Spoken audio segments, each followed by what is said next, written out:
All right, guys, I am feeling in a great mood today. Um, it's always important to keep on cleaning your hands, even though I've done this 3 times already today, as you can tell by my attire. Today we are reading chapter 11, and it is called The Unwelcome Fellow Traveler.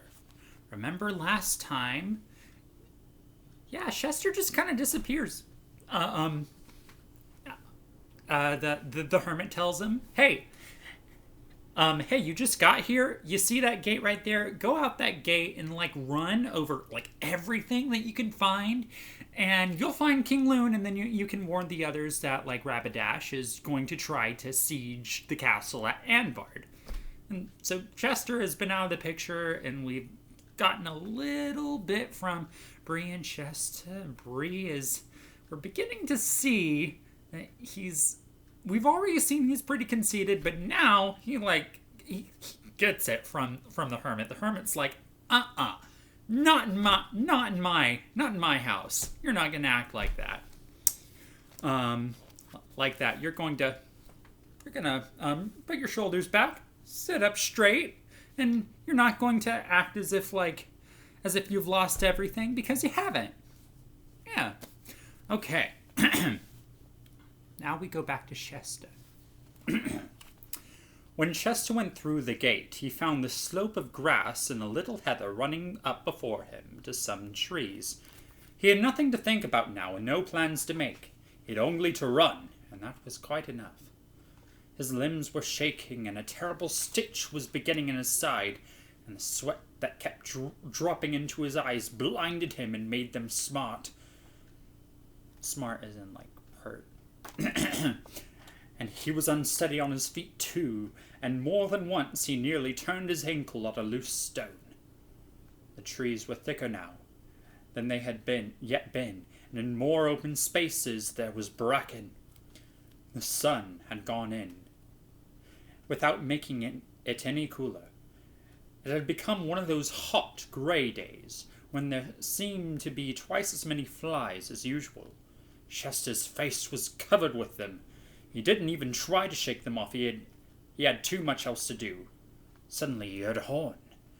Not a great throbbing horn like the horns of Tashbaan, but a merry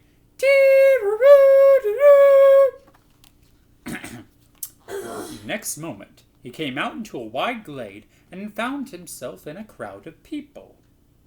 At least it looked like a crowd to him. In reality, there were about 15 or 20 of them, all gentlemen in green hunting dress with their horses, some in the saddle and some standing by their horses' heads. In the center, someone was holding the stirrup for a man to mount, and the man he was holding it for was the jolliest, fat, able-cheeked, twinkling-eyed king you can imagine.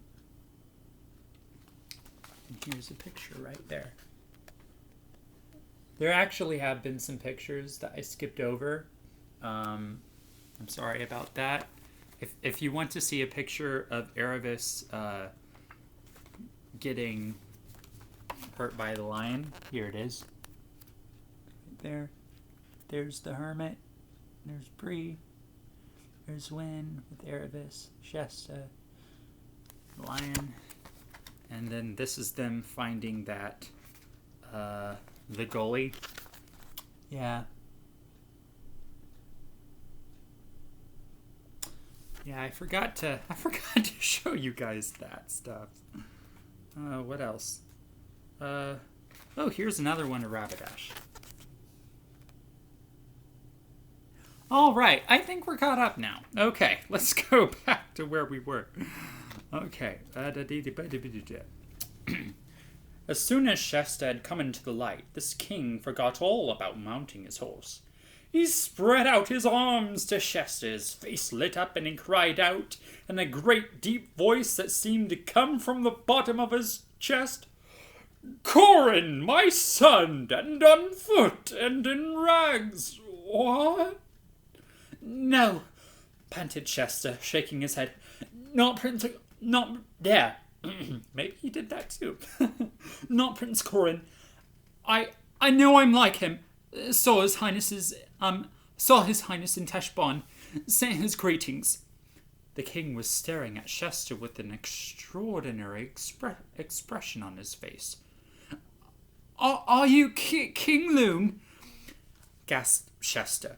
And then, without waiting for an answer, Lord King, fly, and Vod, shut the gates. Enemies upon you, Rapidash, and 200 horse. Have you assurance of this, boy? Asked one of the older gentlemen. My own eyes, said Chester. I've seen them, race them all the way from Teshbon. On foot, said the gentleman, raising his eyebrows a little. Horses with the hermit, said Chester. Question him no more, Doran, said King Loon. I see truth in his face. We must ride for it, gentlemen. A spare horse there for the boy. You can ride fast, friend? For answer, Chester put his foot in the stirrup of the horse which had been led toward him, and moments later he was in the saddle. He had done it 100 times with Bree in the last few days, and his mounting was very different now than what it had been on the first night when Bree had said he had climbed up a horse as if he were climbing a haystack. He was pleased to hear the Lord Darren say to the king, The boy has a true horseman's seat, sire. I'll warrant there's noble blood in him. His blood? Aye, there's the point, said the king, and he stared hard at Chester again, with that curious expression, almost a hungry expression, in his very steady grey eyes. But now the whole party was moving off at a brisk canter. Chester's seat was excellent, but he was sadly puzzled what to do with the reins, for he had never touched the reins while he was on Bree's back. But he looked very carefully out the corners of his eyes to see what the others were doing, as some had done at parties when they weren't quite sure which knife or fork we were meant to use, and tried to keep his fingers right. But he didn't dare try really directing the horse. He trusted it would follow the rest. The horse was, of course, an ordinary horse, not a talking horse, but it had quite wits enough to realize that the strange boy on its back had no whip and no spurs, and was not really master of the situation. That was why Chester soon found himself at the tail end of the procession. Even so, he was going pretty fast. There were no flies now, and the air in his face was delicious. He had got his breath back, too, and his errand had succeeded. For the first time since the arrival at Teshbon, how long ago it seemed, he was beginning to enjoy himself. He looked up to see how much nearer the mountaintops had come. To his disappointment, he couldn't see them at all, only a vague grayness rolling down toward them. Something similar with that in the last chapter about clouds coming down from Stormness Head that the hermit said. Foreshadowing. He had never been in mountain country before and was surprised. It's a cloud, he said to himself. A cloud coming down. I see. Up here in the hills, one is really in the sky. I shall see what the inside of a cloud is like. What fun! I've often wondered. Far away on his left and a little behind him, the sun was getting ready to set. They had come to a rough kind of road by now, and were making a good speed. But Chester's horse was still the last of the lot. Once or twice when the road made a bend, there was now continuous forest on each side of it, he lost sight of the others for a second or two. Then they plunged into the fog, or else the fog rolled over them. The world became grey. Chester had not realized how cold and wet the inside of a cloud would be, nor how dark. The grey turned to black with alarming speed. I can tell you that when you're driving in a car and you see just a little minor fog ahead of you, you're like, oh, that's not a big deal, and then you actually get into it. It is a big deal. Yeah. The grown-ups know how this stuff works. It's very hard to see. Especially if you have your lights on and it's night. Then they plunged into the fog, or else the fog...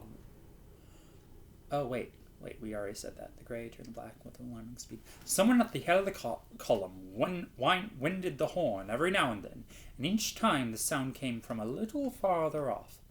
He couldn't see any of the others now, but of course he'd be able to as soon as he got round the next bend. But when he rounded it, he still couldn't see them. In fact, he could see nothing at all. His horse was walking now. "Get on, horse, get on," said Shasta. Then came the horn, very faint. Bree had always told him that he must keep his heels well turned out, and Shasta had got the idea that something very terrible would happen if he dug his heels into the horse's side. This seemed to him an occasion for trying it. "Look here, horse," he said. "If you don't buck up, you know what I'll do? I'll dig my heels into you. I really will." The horse, however, took no notice of this threat.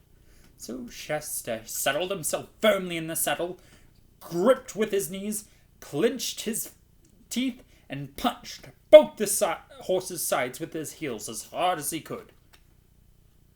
The only result was the horse broke into a kind of pretense of a trot for 5 or 6 paces, and then subsided into a walk again. And now it was quite dark, and they seemed to have given up blowing that horn. The only sound was a steady drip, drip from the branches of the trees. "Well, I suppose even a walk will get us somewhere, sometime," said Shasta to himself. "I only hope I shan't run into Rapidash and his people." He went on for what seemed like a long time, already at a walking pace. He began to hate that horse.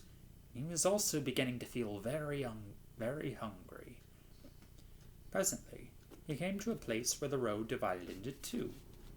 He was just wondering which led to Anvard when he was startled by a noise from behind him. It was the noise of trotting horses. "Rapidash!" thought Shasta. He had no way of guessing which road Rapidash would take. "But if I take one," said Shasta to himself, "he may take the other. If I stay at the crossroads, I'm sure to be caught." He dismounted and led his horse as quickly as he could along the right-hand road. The sound of the cavalry grew rapidly nearer in a minute or 2. Shasta realized they were at the crossroads. He held his breath, waiting to see which way they would take. Then came the low word of command. "Halt!" Then a moment of horsey noises, nostrils blowing, hooves pawing, bits being champed, necks being patted. Then a voice spoke. "Attend, all of you," it said. "We are now within a furlong of the castle. Remember your orders. Once we are in Narnia, as we should be by sunrise, you are to kill as little as possible. On this venture, you are to regard every drop of Narnian blood as more precious than a gallon of your own. On this venture, I say. The gods will send us a happier hour, and then you must leave nothing alive between Cair Paravel and the Western Waste. But we are not yet in Narnia. Here in Darkenland it is another thing. In the assault of this castle of King Loon, nothing matters but speed. Show your mettle! It must be mine within an hour. And if it is, I give it all to you. I reserve no booty for myself. Kill me every barbarian male within an hour, within its walls, down to the child that was born yesterday. And everything else is yours to divide as you please. The women, the gold, the jewels, the weapons, and the wine. The man that I see hanging back when he comes to the gate shall be burned alive. And in the name of Tash, the irresistible, the inexorable, forward!" With a great clippity-clop, the column began to move, and Shasta breathed again. They had taken the other road. Shasta thought they took a long time going past, for though he had been talking and thinking about 200 horse all day, He had not realized how many they really were. But at last the sound died away, and once more he was alone, amid the drip, drip, excuse me, from the trees.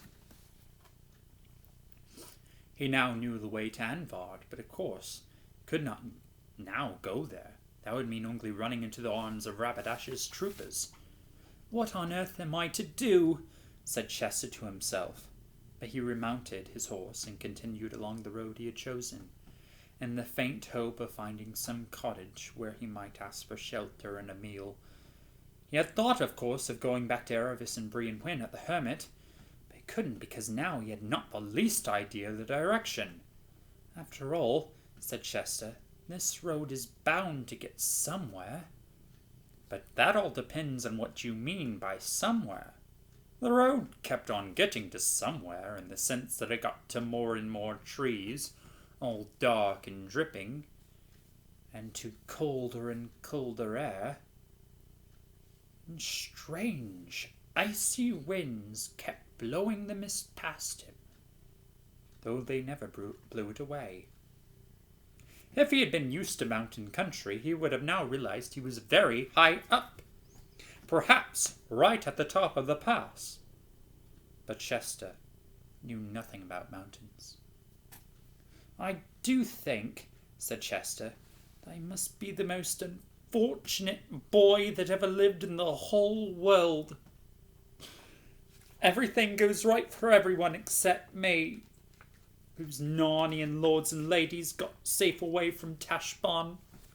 I was left behind. Erebus and Bree and Wynn are all snug as anything with that old hermit. Of course, I was the one who was sent on. King Lune and his people must have got safely into the castle, shut the gates long before Rabadash arrived, but I get left out. And being very tired and having nothing inside him, he felt so sorry for himself that the tears rolled down his cheeks. What put a stop to all this was the sudden fright. Chester discovered that someone or something was walking beside him. It was pitch dark, he could see nothing, and the thing or person was going so quietly he could hardly hear any footfalls. What he could hear was breathing. His invisible companion seemed to breathe on a very large scale, and Chester got the impression that it was a very large creature.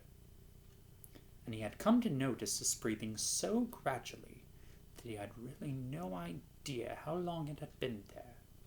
It was a horrible shock.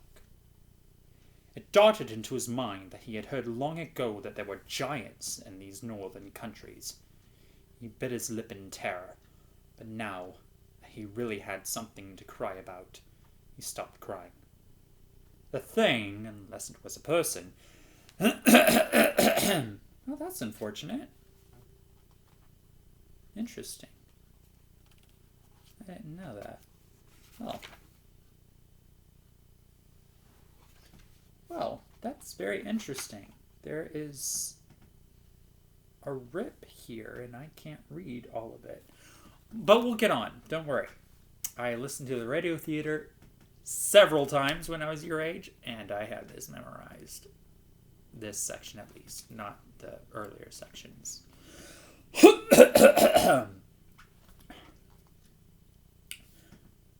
Went on beside him so very quietly that Chester began to hope he had only imagined it. But he was just becoming quite sure of it. But just as he was becoming quite sure of it, there came a rich sigh out of the darkness beside him. It couldn't be his imagination. Anyway, he had felt the hot breath of that sigh on his chilly left hand. If the horse had been any good, or if it had known how to get any good out of the horse, he would have risked everything on a breakaway, a wild gallop. But he knew he couldn't make that horse gallop. So he went on at a walking pace, and the unseen companion walked and breathed beside him. At last, he could bear it no longer. "What are you?" he said scarcely above a whisper. One who has waited long for you to speak, said the thing. Its voice was not loud, but very large and deep. Don't worry, don't have coronavirus. Just my throat's a little dry from reading. Are you a mountain giant? Asked Shasta. You might call me a giant, said the large voice, but I am not like the creatures you call giants. I can't see you at all, said Shasta after staring very hard, and then, for an even more terrible idea had come into his head, he said, almost in a scream, You're not something dead, are you? Please do go away. What harm have I ever done you? I'm the unluckiest person in the whole world. Once more he felt the warm breath of something on his face. There, it said. That is not the breath of a ghost. Tell me your sorrows. Chester was a little reassured by the breath. So he told how he had never known his real father or mother, and how he had been brought up sternly by the fishermen. Then he told of his story of escape, and how they were chased by lions and forced to swim for their lives, and all the dangers in Tashbaan, and about his night among the tombs, and how the beast howled at him out of the desert. And he told about the heat, the thirst, of their desert journey, and how they were almost at their goal when another lion chased him and wounded Aravis, and also how very long it had been since he had had anything to eat. I do not call you unfortunate, said the large voice. Don't you think it was bad luck to meet so many lions? Said Shasta. There was only one lion, said the voice. What on earth do you mean? I've just told you. There were at least two the first night, and there was only one. But he was swift of foot. How do you know? I was the lion. Oh, that would be such a good place to start the chapter, but we'll keep on going. And as Shasta gaped with open mouth and said nothing, the voice continued. I was the lion who forced you to join with Aravis. I was the cat who comforted you among the tombs. I was the lion who drove the jackals from you while you slept. I was the lion who gave the horses the new strength of fear for the last mile, so that you should reach King Loon in time. And I was the lion. You do not remember who pushed the boat in which you lay, a child near death, so that it came to shore where the man sat, wakeful at midnight, to receive you. Then it was you who wounded Aravis. It was I. But what for? Child, said the voice, I am telling you your story, not hers. I tell no one any story but his own. Who are you? Asked Shasta. Myself, said the voice, very deep and low, so that the earth shook, and again, myself, loud and clear and gay in this sense being like happy and cheerful. This was written in the 40s, I think, or 50s. And then the third time, myself, whispered so softly you could barely hear it, and yet it seemed to come from all around you, as if the leaves rustled with it. Shasta was no longer afraid that the voice belonged to something that would eat him, nor that it was the voice of a ghost, but a new and different sort of trembling came over him. Yet he felt glad, too. The mist was turning from black to grey to white. This must have begun to happen some time ago, but while he had been talking to the thing, he had not been noticing anything else. Now the whiteness all around him became a shining whiteness. His eyes began to blink. Somewhere ahead, he could hear birds singing. He knew the night was over at last. He could see the mane and ears and head of the horse quite easily now, and a golden light fell on them from the left. He thought it was the sun. He turned and saw, pacing beside him, taller than the horse, a lion.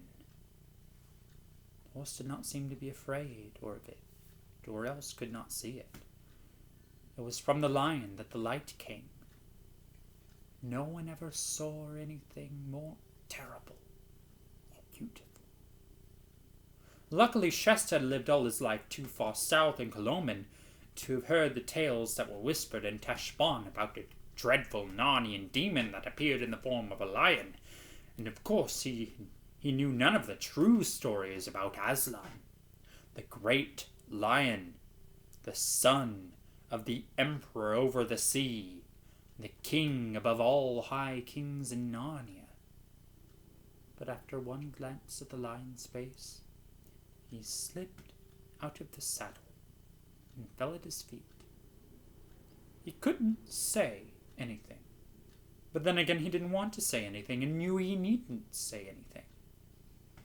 The high king above all kings stooped toward him. Its mane, and some strange and solemn perfume that hung about the mane, was all around him. It touched Shasta's forehead with its tongue. He lifted his face, and their eyes met. Then instantly the pale brightness of the mist and the fiery brightness of the lion rolled themselves together in a swirling glory and gathered themselves up and disappeared. He was alone with the horse on a grassy hillside under a blue sky, and there were birds singing. Now, I think it's quite obvious who that was at the end there. If you've read The Chronicles of Narnia or The Magician's Nephew, you should know that that's Aslan. And you should also know that that's why every time they came up to... every time there was a line in the story, I would raise my eyebrow like that. Especially when with the cat thing.